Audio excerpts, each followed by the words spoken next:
में संसद है, और संसद में क्या है? तुम्हारा चेक, तुम्हारा घर, तुम्हारा परिवार, तुम्हारा सुख, तुम्हारा चैन, तुम्हारा मान, तुम्हारा सम्मान, सब कुछ रखा हुआ है दिल्ली में। सुन लो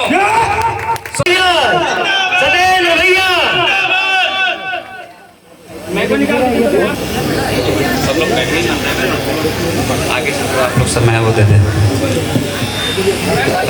आदरणीय संचालक महोदय, मंच पर विराजित मेरे साथ सभी अतिथिगण, सम्मानित व्यक्ति, हमारे माताएं बहनें, बड़े बुजुर्ग, हमारे प्यारे बच्चे, हमारे बड़े भाई, संचालक महोदय और गांगी गिद्धौर खस्सी बाग, शायद नाम से मैं ज़्यादा परिचित नहीं हूँ, लेकिन जितने भी साथियों ने इस कार्यक्रम को सुनियोजित किया है, आप सभी का मैं बहुत आभार अभिनंदन करना चाहता हूँ। और मैं एक बार चाहता हूँ कि जिन लोगों ने यह कार्यक्रम रखा है उनके लिए आप सभी लोग एक बार जोरदार तालियों से स्वागत करें।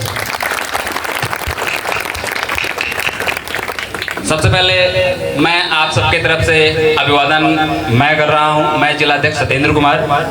मेरे साथ एक बार जरा आप सभी लोग खड़े हो जाएं, उसके बाद 2 मिनट के बाद बैठेंगे आप लोग। सभी लोग खड़े हो जाएं और जोरदार गर्मी के साथ, गर्मी आनी चाहिए, बगल में पता लग जाए कोई आया हुआ है। चलिए मेरे साथ बोलिए, भारतीय संविधान।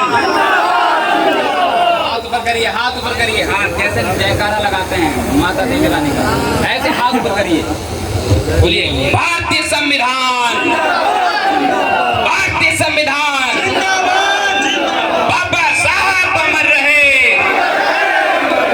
बाबा साहब अमर रहे, अनवर काशी राम अमर रहे, बहुजन समाज जिंदाबाद, भारतीय संविधान जिंदाबाद, मूल निवासी जिंदाबाद, पूरब समाज जिंदाबाद, बहुजन समाज जिंदाबाद, 85 समाज जिंदाबाद, बाबा साहब अमर रहे। बहुत बहुत धन्यवाद आप सभी का। और इस मंच पर विराजित सभी मेरे सम्मानित साथी, मेरे बड़े बुजुर्ग, नाम से मैं काफी लोगों से परिचित नहीं हूँ, क्षमा चाहता हूँ, लेकिन जितने भी लोग मेरे इस मंच पर उपस्थित है, इस कार्यक्रम में उपस्थित है, आप सभी के आगे मेरा चरण वंदन है। मैं धन्यवाद, आभार, अभिनंदन, नतमस्तक हूँ आप सभी के आगे, चूंकि आप मेरा समाज है, इसी समाज से मैं निकला हूँ। आप सभी का आज बहुजन जोड़ो आंदोलन के तहत आज मेरे 6-7 कार्यक्रम आयोजित हैं, जिसमें कि पहला कार्यक्रम आपके द्वारा आयोजित किया गया है। मैं आप सभी का पुनः इस गांगी खस्सी बाग खटीमा क्षेत्रवासियों का बहुत धन्यवाद, आभार करना चाहूँगा। और जैसे कि अभी संचालक महोदय के द्वारा एक हमारे गणमान्य व्यक्ति गुरुजी के माध्यम से आपकी समस्या का मेरे बीच आपने जो समस्या रखी है, मैं सबसे पहले अनुरोध आपसे करता हूँ कि आप जो भी समस्या हो, यहाँ की सारी समस्याएं लिखित में देंगे, उसको मैं स्वीकारूंगा, और वो मेरा सबसे पहले परम कर्तव्य होगा आपकी समस्या निराकरण का सम्मान। जो भी समस्याएं देंगे उस सारी समस्याओं का जिम्मेदार मैं हूं। मैं बता रहा हूं, जो भी आपके क्षेत्र में समस्या है, मेरे भाइयों बहनों, मेरी माताओं, मेरे बड़े बुजुर्ग, मेरे सम्मानित साथी, चाहे वो बहुजन का हो, चाहे किसी भी जाति धर्म विशेष का हो, आपकी सारी समस्याओं का जिम्मेदार मैं हूं। आपकी कोई भी समस्या है, आप मुझसे कह सकते हैं, सिर्फ अपना छोटा भाई, बेटा, बच्चा, चाचा, जो भी समझ कर आप देंगे, मैं कबूलूंगा। मेरी जिम्मेदारी आपकी सुरक्षा। मुझे पद पे नहीं बिठाया गया है, मैं मुख्यमंत्री नहीं हूँ, विधायक नहीं हूँ, नेता नहीं हूँ, ना मैं आपका बेटा हूँ, मैं आपके परिवार का वो हिस्सा हूँ कि जब पुकारोगे 12 बजे रात में आऊंगा भाई, 12 बजे रात में आऊंगा। मैं एक बच्चे से कहना चाहता हूँ कि मैं जब तक रहूंगा, मेरे भाइयों बहनों, मेरी माताओं, सुन लो कान खोल के, नंबर मेरा नोट कर लो, परेशान मत करना, बस समस्या आएगा तब बुलाना, आऊंगा, चाहे 1 बजे रात में आना पड़े, आऊंगा और सबसे पहले उठकर आपका फोन रिसीव करूंगा। लेकिन उससे पहले, फोन करने से पहले पूछ लेना कि क्या आपकी समस्या आपके सर से गुजर रही है, आपकी समस्या आपके चाचा से गुजर रही है या गांव से गुजर रही है, तब मैं जिंदा बैठा हूं। नहीं तो आपसे हो रहा तो आप करिए, उसके बाद मैं हूं। और आपने मेरे बड़े बुजुर्ग, सम्मानित साथी, जिन लोगों ने भी जो समस्याएं रखी है, दान करता हूं और बताना चाहता हूं कि ये वो क्षेत्र है, थोड़ी सी शर्म आनी चाहिए, ये वो क्षेत्र है जहां के आका मुख्यमंत्री की गद्दी पे बैठे हैं। कहना चाहिए और कहूंगा कि जब सत्ता पर बैठे लोगों को अगर मुआवजा मिला है तो दुख की बात है। क्या 2 लोग डूबे थे क्या? क्या 2 लोगों के घर में कोसी नदी आई थी, गंगा नदी आई थी, यमुना नदी आई थी? वो पानी पूरे गांव में आया था, क्यों नहीं जो है लोगों को मुआवजा देखा गया? उसमें क्यों छटनी करी गई? दुख है मुझे लोगों ने सब बहुत बुलाया, भैया समस्या है, तो मैंने कहा भाई समस्या बाढ़ का पैसा नहीं है, समस्या 2500 5000 नहीं है, 2000 4000 की लड़ाई नहीं है, लड़ाई गद्दी की है मेरे भाइयों। और गद्दी कौन सी? तुम्हारे बाप ने जो गद्दी दी है संसद की। बताना चाहूंगा 2000 4000 के लिए हाथ मत फैलाना, 2000 4000 के लिए हाथ मत फैलाना। अगर हाथ फैलाना तो वोट के लिए, क्योंकि वोट से हमारे बाप ने कहा था राजा बनोगे, और अगर वोट दोगे तो हाथ खोल खोल 2-2 हजार के लिए चंदा मांगोगे। समझ में आ रहा है नहीं आ रहा? समझ में आ रहा है? अब बताओ किसको मुआवजा चाहिए, किसको मुआवजा चाहिए? मैं चेक बांट रहा हूं, बताओ मुआवजा लोगे कि गद्दी लोगे? बोलो चिल्ला करके। गद्दी। और कहां की गद्दी? दिल्ली की, हमारे बाप की गद्दी है वो, समझ गए?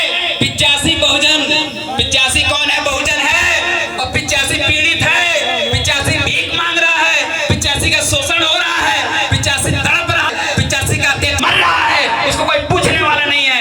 ये 85 के लोग हैं और नारे लगा रहे हैं जिसकी जितनी संख्या भारी उसकी उतनी हिस्सेदारी, और 2500 के चेक पे हिस्सा दिखा रहे हो कि 2500 का चेक छूट गया मेरा, 2500 का चेक। अरे दिल्ली छूट गई तुम्हारी, तुम चेक में उलझे हुए हो, वो दिल्ली पे कब्जा कर लिए। कहां जाओगे? कहां जाओगे? बताओ मुझे, कहां जाओगे? जाएंगे किधर जाओगे? विधायक से पैसा मांगने जाओगे? मुख्यमंत्री से पैसा मांगने जाओगे? खबरदार कह दो कि माननीय मुख्यमंत्री जी, हमने तुमको गद्दी पे बिठाया, उतारना भी जानते हैं, हमने तुमको गद्दी पे बिठाया, उतारना भी जानते हैं, क्योंकि बता दूं कि आज तेरी है तो मेरी होगी। ये वक्त की हेरा फेरी है, ना तेरी है ना मेरी है, ये वक्त की हेरा फेरी है। वक्त एक दिन आया है तो तुम कुर्सी पे बैठे हो, मैं स्टाम्प के साथ कहता हूं जाओ, गारंटी से जिंदगी भर उस कुर्सी पे नहीं रहोगे। वो कुर्सी का हकदार मैं भी बनूंगा, और ये मेरे समाज का बच्चा भी बनेगा, परिवार भी बनेगा, और तब हम पूछेंगे कि मेरे बड़े बुजुर्ग किसको चेक चाहिए। मैं पूछूंगा, मेरा आदमी पूछेगा, तो बताओ दिल्ली चलना है ना? कैसे? कहां जाओगे दिल्ली में? चोर बाजार? अरे संसद है मेरे बाप का बनाया हुआ संसद, मेरे बाप ने ऐसे उंगली दिखाई, कहां जाने के लिए? चोर बाजार नहीं, लाल किला नहीं, कुतुब मीनार नहीं, शाहीन बाग नहीं, मेरे बाप ने उंगली उठाई थी कि दिल्ली कब्जा करो।